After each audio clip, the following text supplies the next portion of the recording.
Hi everyone, welcome to live video, and today I thought we would talk a little bit about me hiring someone. I hurt my neck a few weeks ago, and so I was having a really hard time lifting stuff. So what had happened was we were driving around in Connecticut, and it was a really icy day. And in our SUV, I thought, we would be fine with the weather and such. But I was driving down a slippery hill, and we basically slid into some bushes. And I was driving at like really tensed up. So the next day, I could barely turn my head. I looked like Frankenstein. I was like, moving around like this. I had to go to physical therapy. That combined with the medication, the Botox for migraines, I think it was just something waiting to happen. So anyway, I ended up going to physical therapy, and the motion of lifting stuff and putting it on the mannequin and picking it up and taking it down was really hurting my neck. So after I talked to the data guru, I said, I just have to hire someone. I can't grow my business if I'm going to be stalling with listing all this stuff that I have purchased here in Connecticut, especially, since I've paid up for it. So the first thing I did is I thought about how I was going to hire someone. So I already have someone that shares for me. It's not a bot. She is a virtual assistant. She shares my Poshmark closet 3 times a day. And so that I have been paying for a long time. It just got to the point where I just don't want to share my closet anymore, but sharing definitely results in sales. So it's this catch-22 of, I don't really want to do it. But you have to get sales and get your stuff really seen.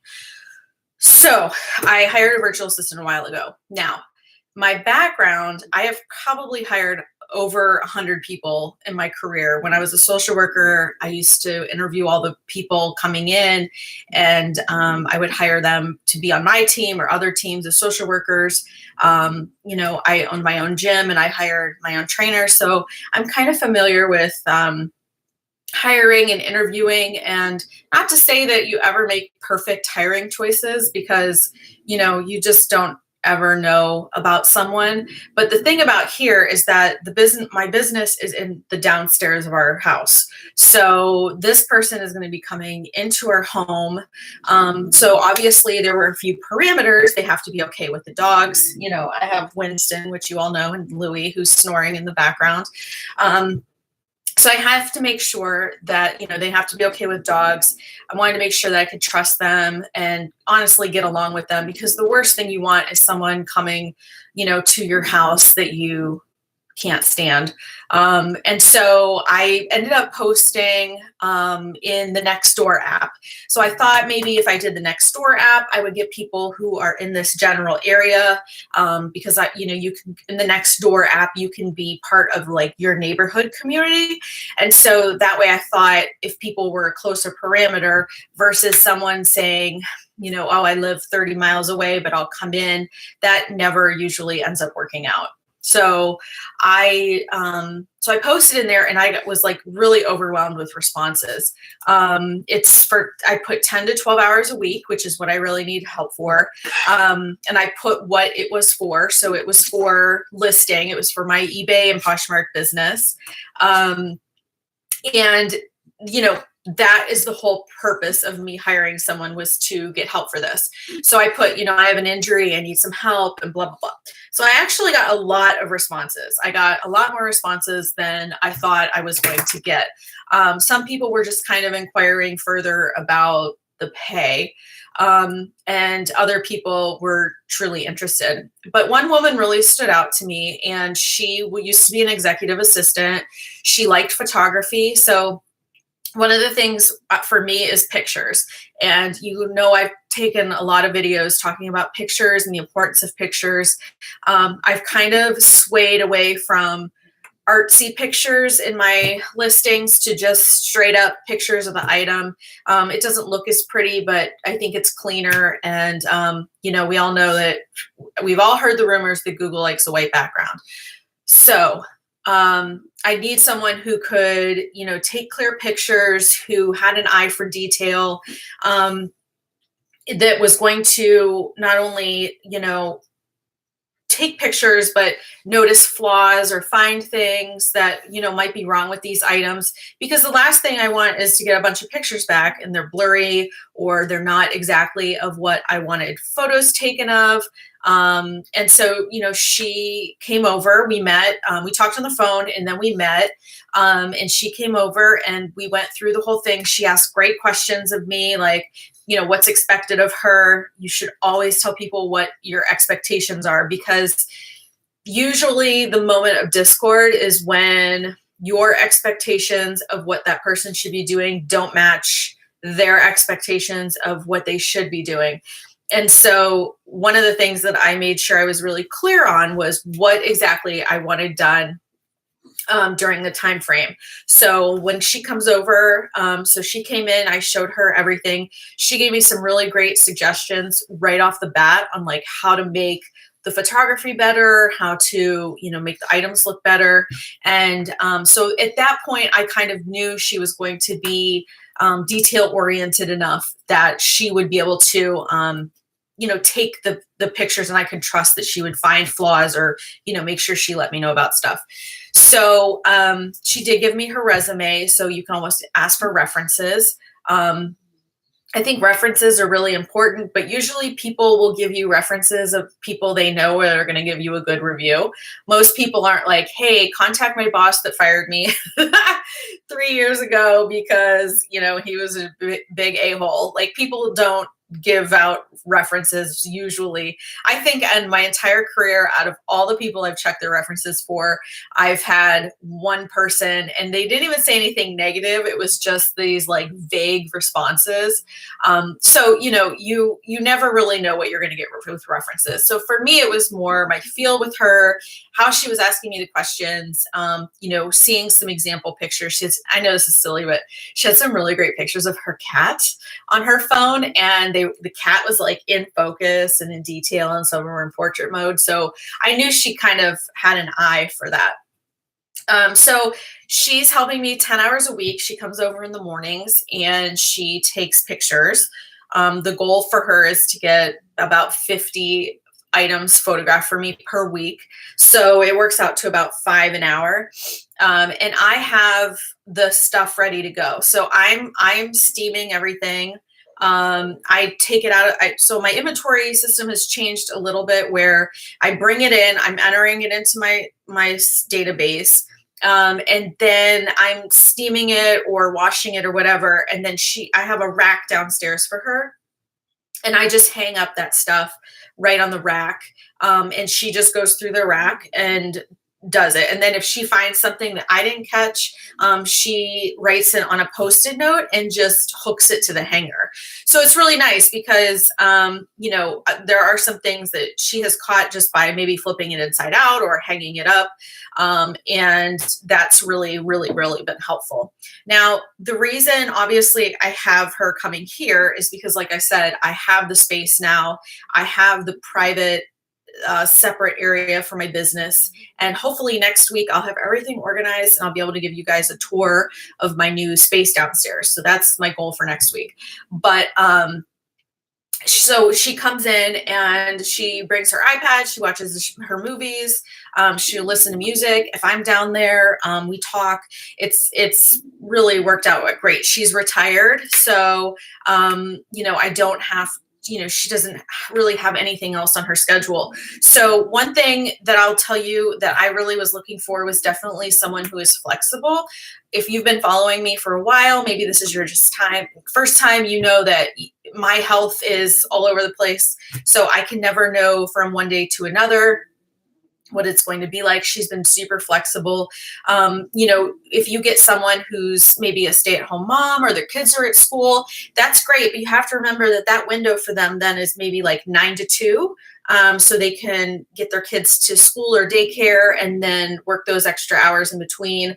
And then afterwards they go back to pick up their kids, or some kind of flexible schedule there. So I'm trying to make it as easy as possible for someone to help me. I don't want to make it really hard and, you have to do it this time at this hours and be this exact.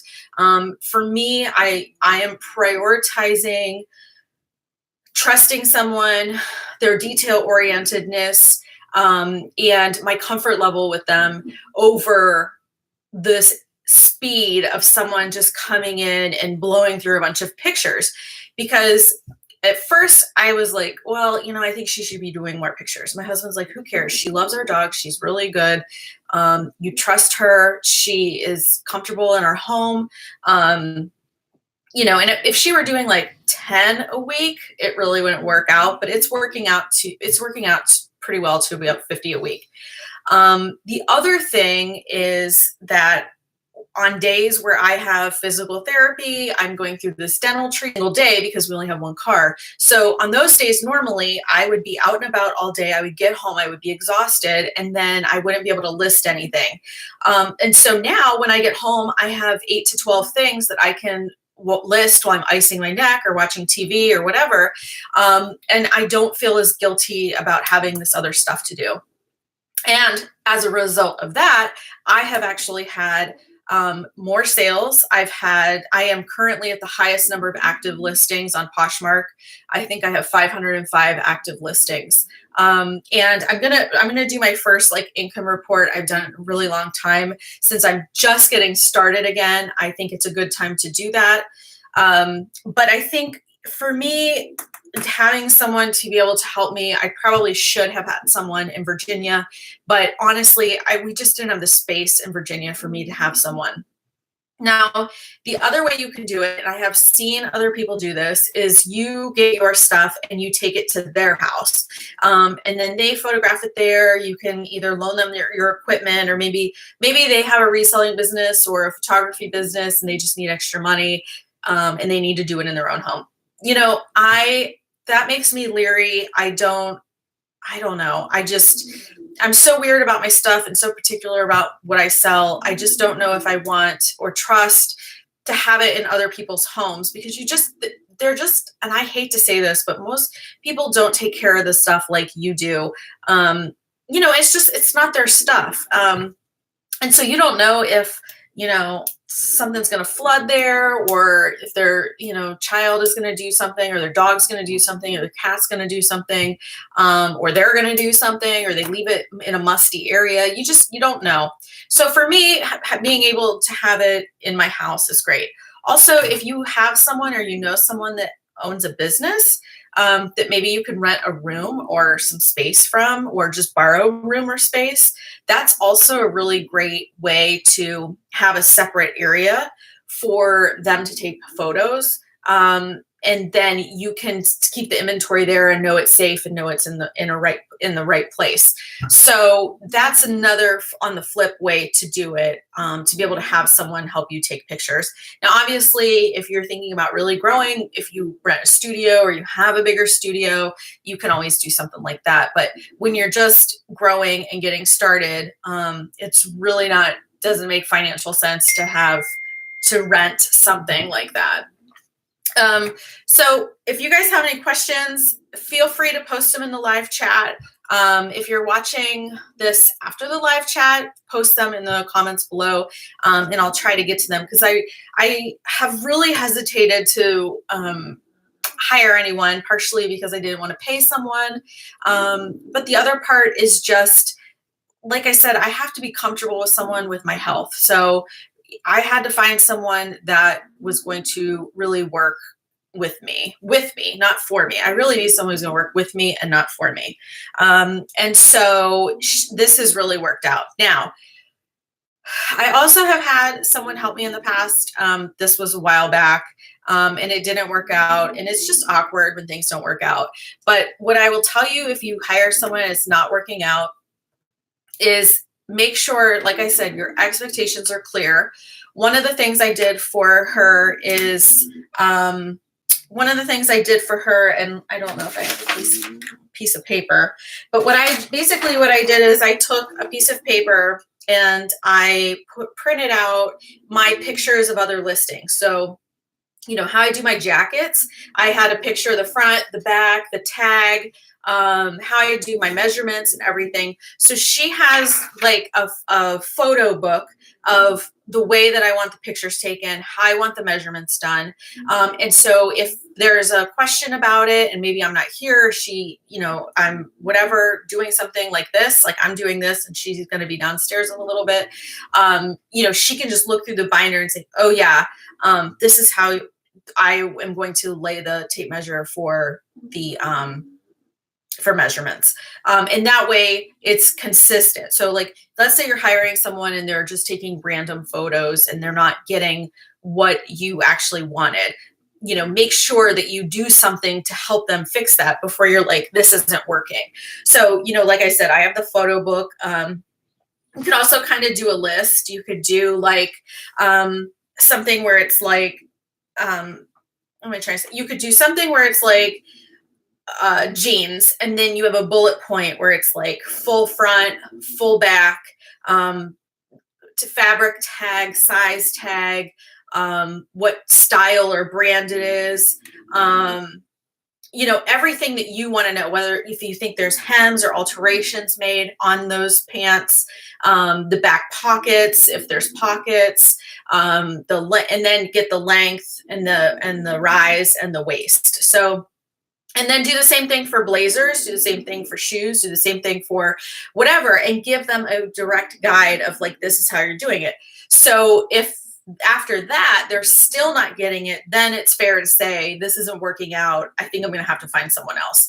And there's no question about, you didn't like them or there was drama, whatever. It's just simply you were not taking photos the way that I need or I want them done. So it's really important that, we go from the jump. Like as soon as you talk to them, have very clear expectations. So let's say you're hiring someone you're going to take all the pictures and now you're going to list these, you are going to have a virtual assistant list the item.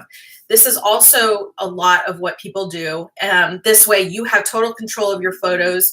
You can take all of your pictures. You can do whatever you want.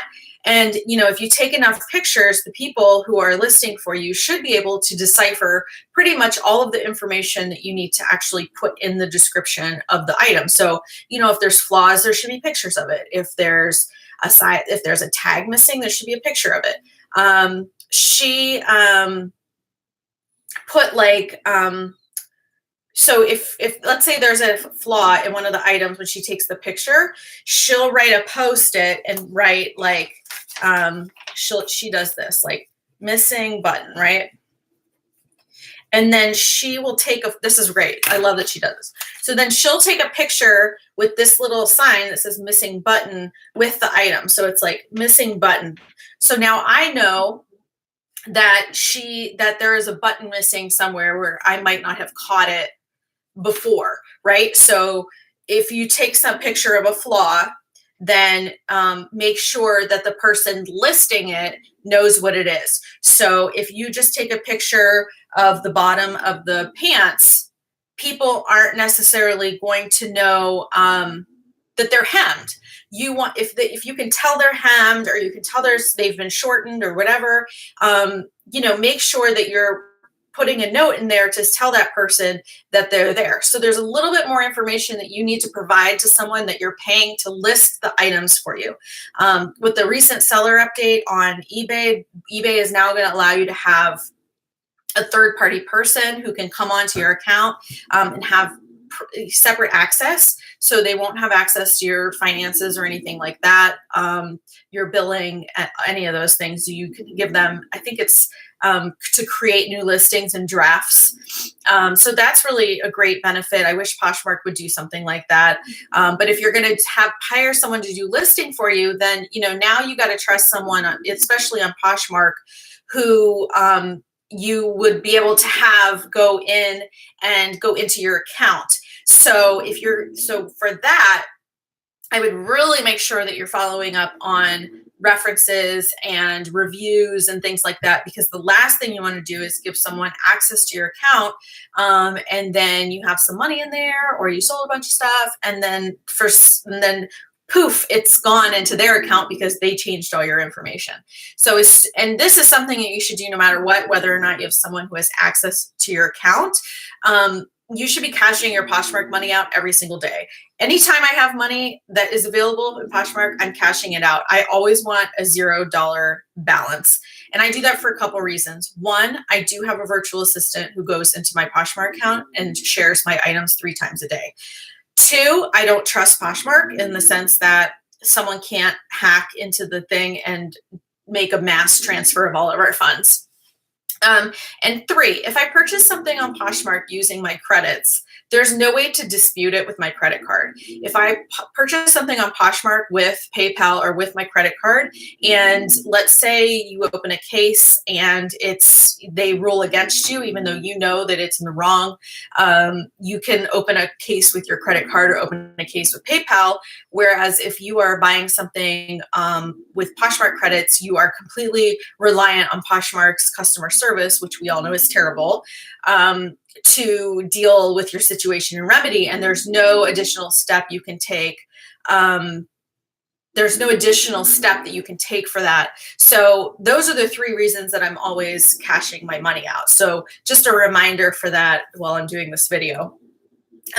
So if you're going to hire someone to do your listing, make sure you're taking your photos the way that you want them, and then that you are providing the person with information, with all of the stuff. So I would encourage you to do a Dropbox. You can sign up for Dropbox. I paid $9.99 a month for Dropbox. It's not a lot of money. And you can create different folders. So you can do like, the week of, and put all those photos in there. And then that's the expectation that that person lists those items in that from that week. And then once they're listed, they can delete them or however you want to do it. And that way you have a record of having those photos. Everything is lined up and you're able to track what you're listing also. And that is something that I think is very important, is to make sure you are able to track what they're doing. And now, obviously, on Poshmark, let me pull up Poshmark, you'll be able to see, if you go to My Closet on Poshmark and then you hit the little double arrows right there, I know it's kind of blurry, but you search by just in, you will be able to see your first listings down. So these are all the listings that I did last night. And you'll see that these are the most recent listings. Now, that way you can track what they're doing. The other thing is you could have them create a spreadsheet, and then in the spreadsheet, they can just maybe copy the title of the listing and put week 1 and how many they did. Now, there's a couple questions in the chat about paying people. Okay. I live in Connecticut. I live in Northern Virginia.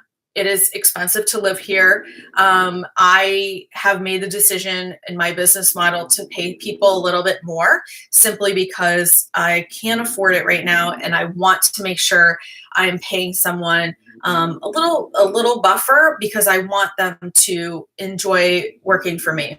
Now, I'm paying someone $15 an hour. That's what the pay is, but it's only 10 hours a week. So for me, we're hitting the goals that I want to hit, and that was what I had budgeted for.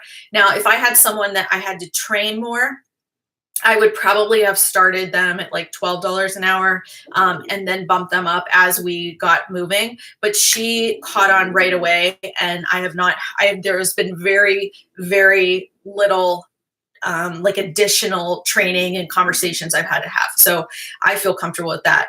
If I lived in Ohio, I would probably start at like $10 an hour, and then maybe $12, $12.50, something like that, as they get going. Now, you can also do it per item. And the reason that I didn't do it this way, is because I was afraid that someone doing them by item would just do them really quickly, without focusing on things that I want them to look for, like quality or steaming, or, maybe something is wrong with this, or like I said, the button's missing, like taking the extra couple minutes to make sure that that item is in good condition. Now, I've seen people that pay like $2 an item. So if you are going to take them to their home, you would pay like $2 an item, or something like that. If you're going to pay someone to list them for you, you can do it per item. There are people that you can get on like Fiverr, or what's the other one?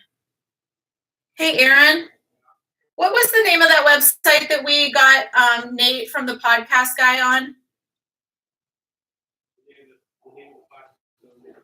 The website where they were the independent contractors where we found Nate. Do you remember? It was like a freelance site, right? Yeah. No, I don't remember the name of it. Okay, I'll have to look it up.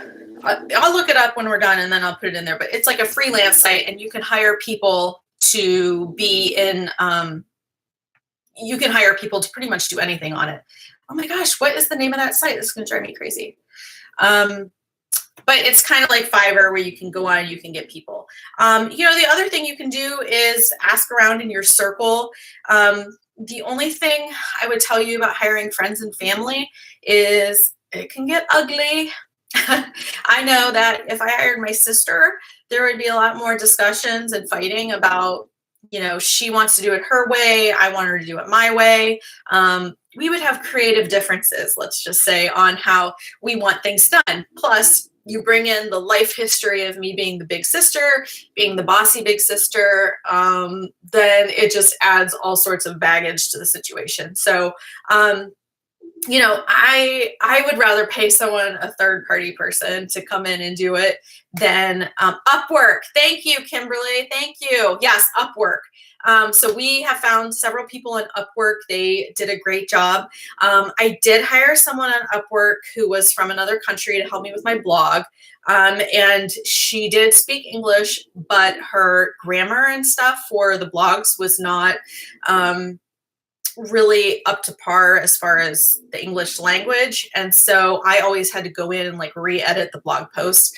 So that was kind of hard, but you can find anybody on these sites nowadays. There's a million sites out there to find people to help you that are willing to do things like this. The other thing is, honestly, you can post in your Facebook page, like, does anyone know anyone?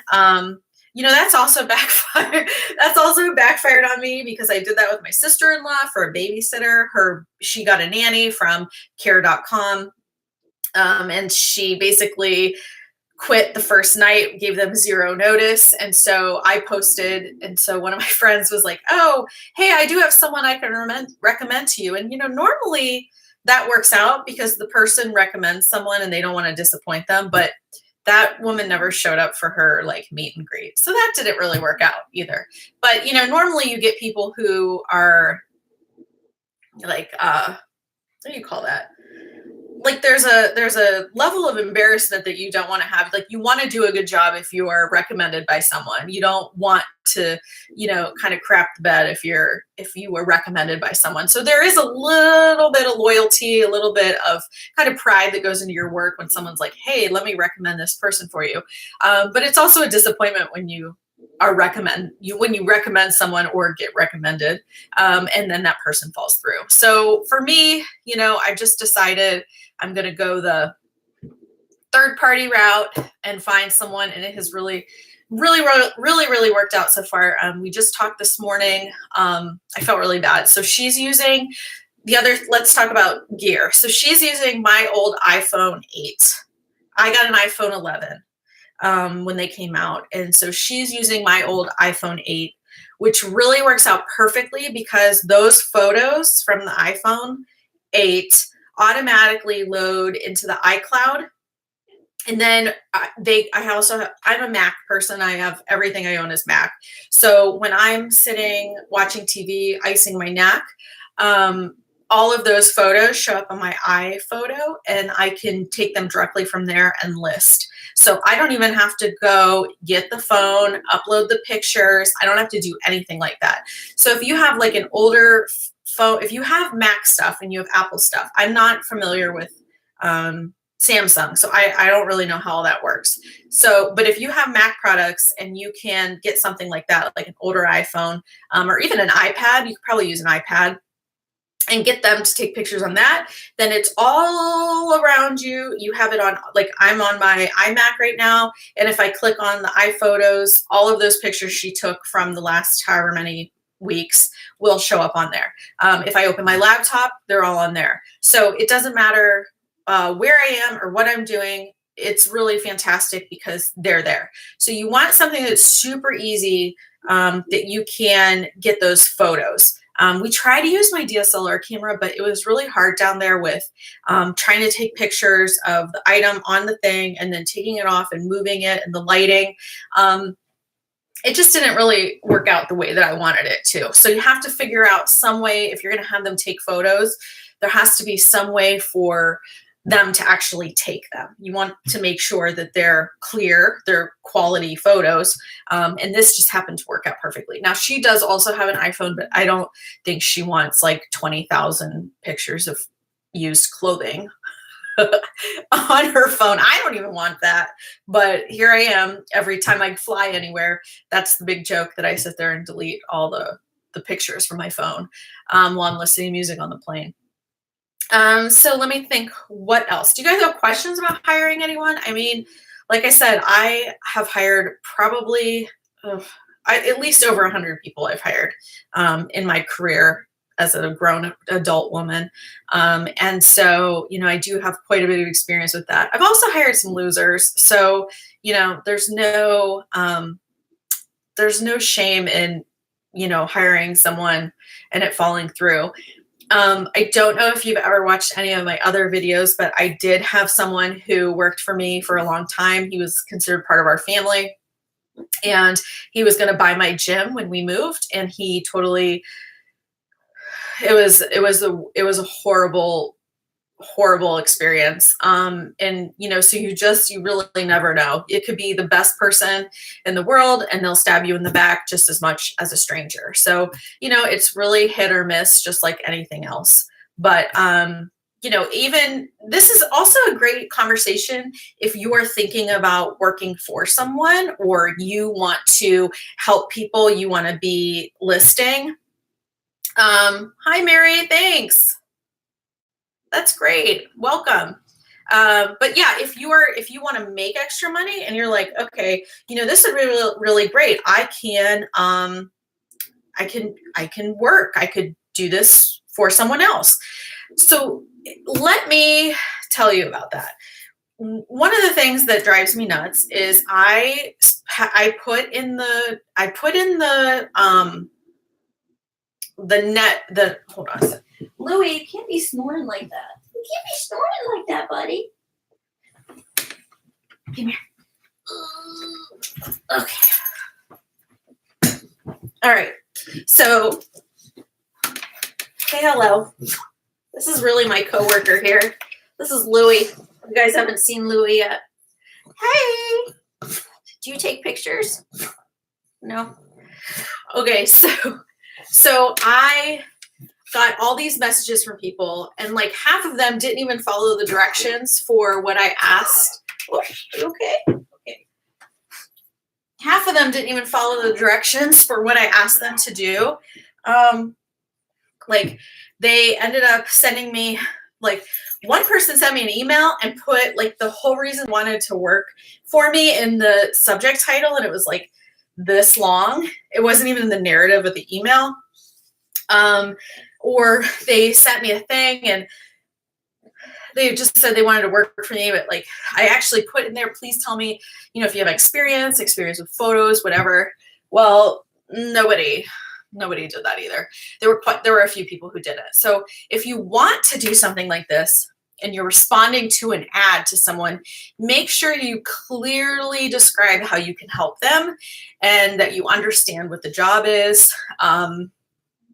Anything that you can tell them up front, because like I said, I did get a lot of responses and there were a few people that stood out, a couple people who knew what Poshmark was.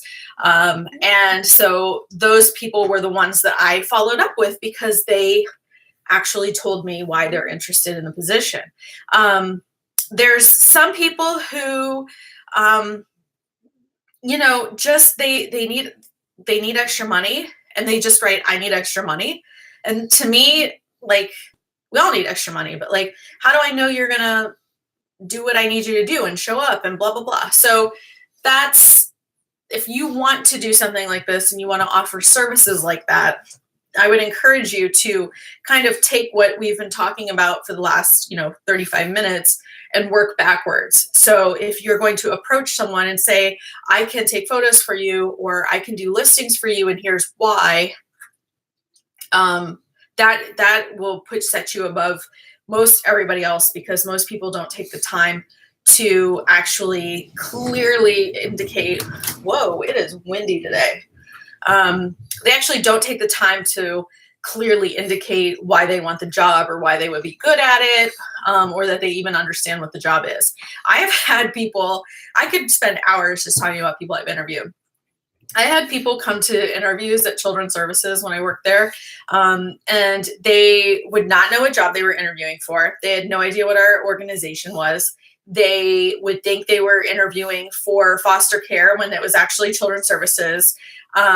We had people come in who would eat food during their interview. And I don't mind coffee, but when you pull out snacks out of your bag during a job interview, that's, to me, just crazy.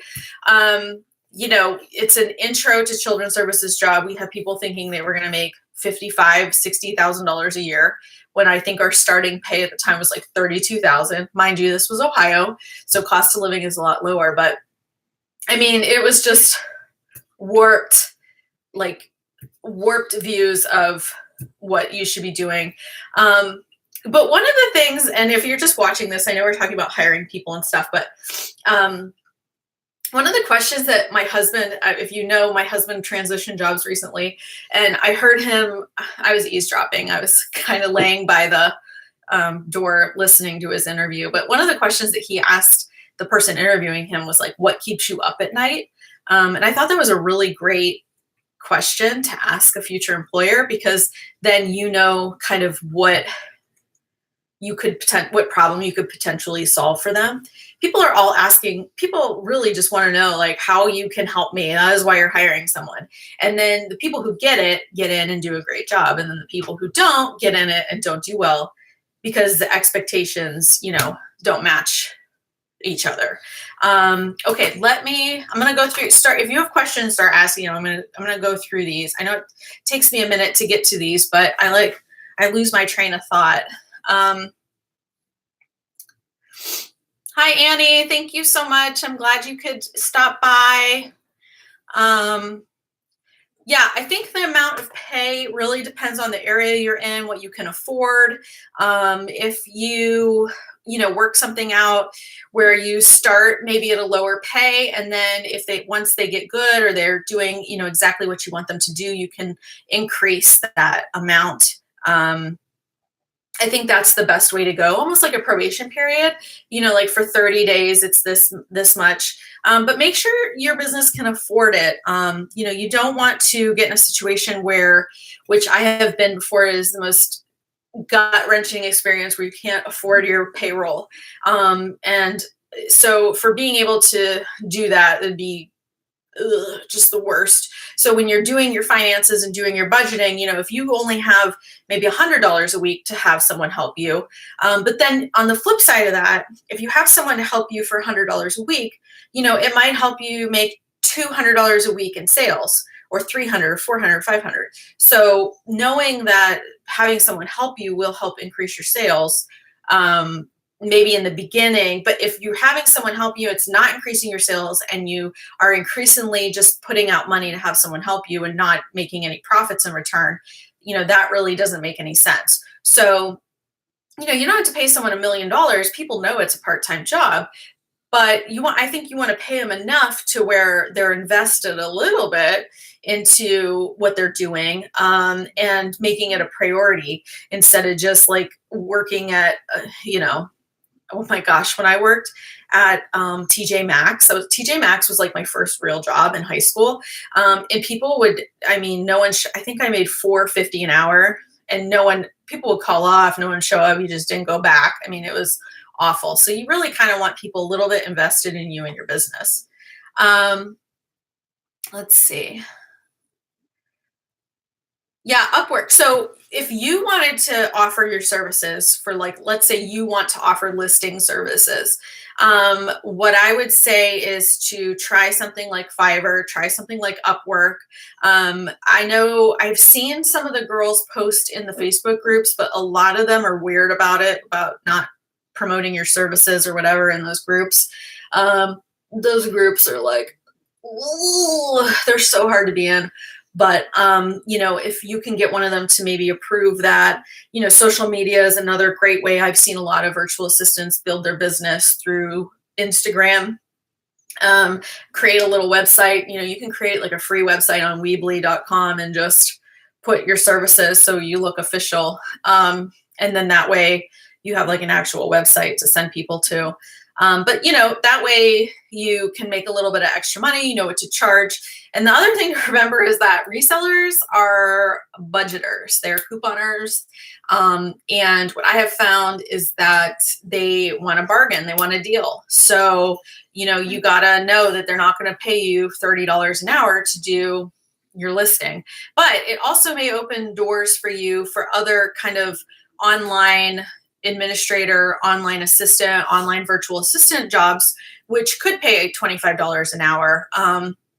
There's a lot of companies that are looking for people who, will run their social media pages, will, help them do their blog posts, will help them get their name out there and manage their Google ads. So there is opportunity definitely out there to be a virtual assistant, and getting your foot in the door with something that you're already doing or already interested in, I think is a great way to kind of turn that into a work from home virtual assistant job that you can do.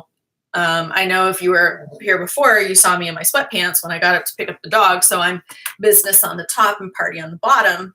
Or is it party on the bottom? Not really, because that's not a party outfit. More like comfy on the bottom. That's basically what I am. I live in sweatpants. But it could open other doors and other opportunities for revenue sources. So then, you're not completely relying on reselling if you need those extra money. So the first time I was really sick, I did social media management and social media consulting for small businesses. And, I think I was making about $2,500 a month doing that. So I went business to business in our little neighborhood, and I connected with people, and some of them signed up right away and some of them didn't, and some of them signed up later. And one of them never paid me, which was a nightmare, but you'll have that anywhere.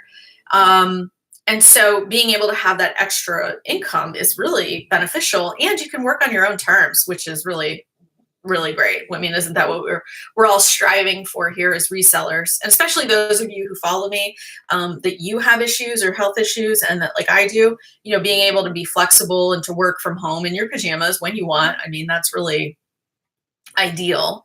Welcome, Mary.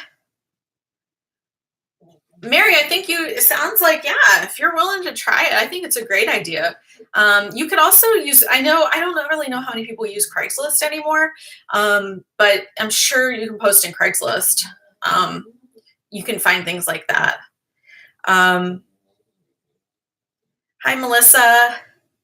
Yeah, that's what happens. So when you get a ton of inventory and you're like, it's so overwhelming and you just need help. Maybe you just need help maybe you just need temporary help by someone to help you organize or to help you just get stuff together.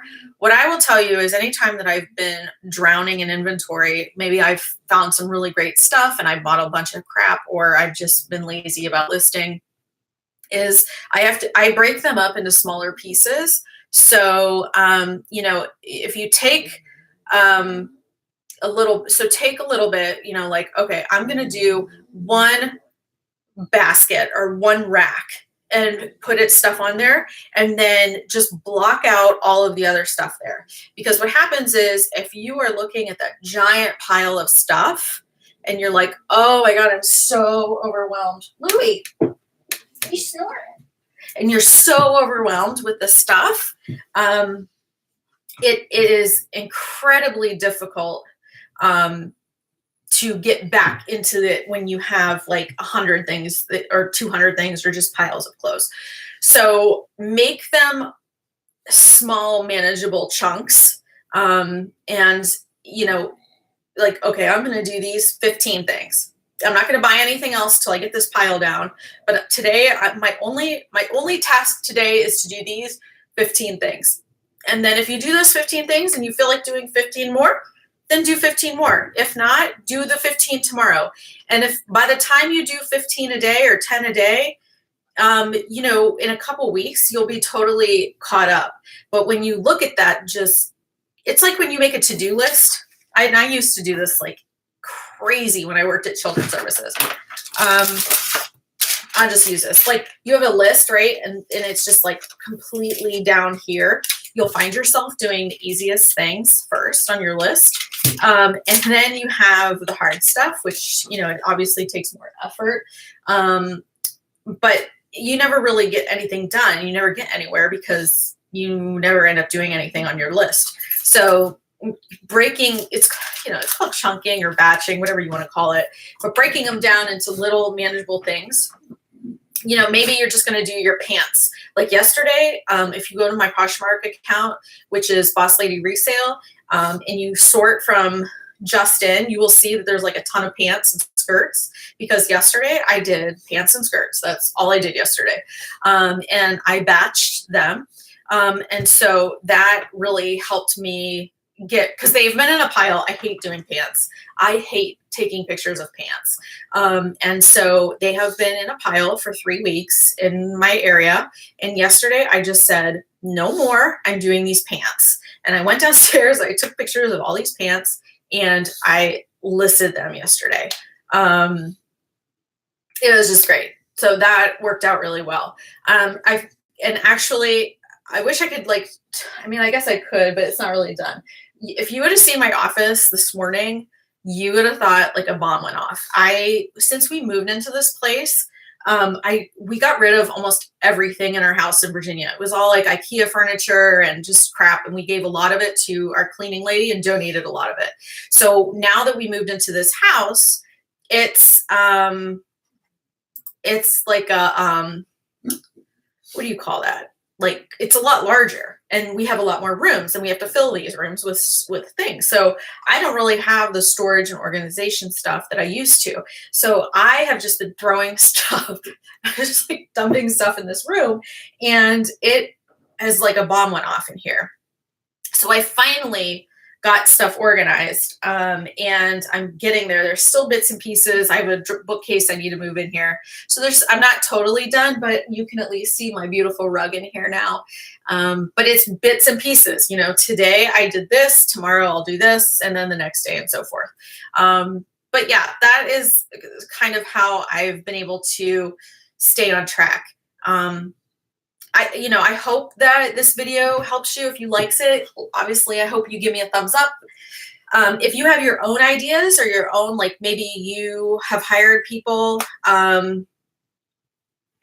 if you have hired people in the past and what's worked and what hasn't, if you want to comment below so other people can see it, that would be really great. I always love learning from all of you as well. When you put comments, I try to read everyone's comments. I try to respond to them. So it's really great looking at them because I think I learned stuff from you as well. But, there's a lot of people who come and maybe have a different situation or different idea of what they would do. So I think that's really, really great. Anyway. All right, I gotta block a creepy guy. Okay.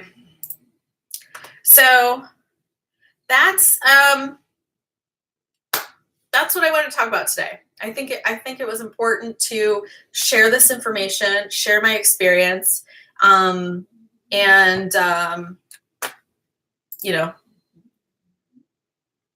this. I don't know. I need a moderator, you guys. But I hope I could help you, and I hope that I could help you with this, because I think it's important. And I do believe that by doing this little bit and putting out this money, that my business will continue to grow. My goal is to get, like I said, the 50 that she's doing a week, plus then maybe 20 or 30 of my own. And so that's a lot of listings. And I have had consistent daily sales since I started doing this. And it's very important for me to recoup the money that I have now spent building my inventory back up. Because like I told you before, I literally started from scratch in January. I had maybe 20 things that I brought with me that were new with tags. So I brought them with me here, and I had them already listed, but my stuff was on vacation mode. But I have literally started from scratch. I had to buy all new inventory, which was expensive because around here, the cost of inventory is expensive. I did a lot of retail arbitrage. So now I'm just trying to get everything up so I can recoup that money, and then use those profits to continue to grow and grow and grow. But now that I have help, it's very helpful. So thank you for watching.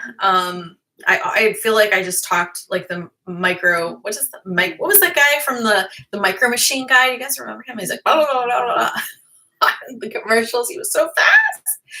I talk fast, but I don't know how people talk like that. Okay, well, hopefully this video is helpful. Don't forget to subscribe and leave a comment if you have a suggestion or you have a question. I'll try to answer it the best I can. And happy Thursday. I will see you guys next time. Thanks for watching. Bye.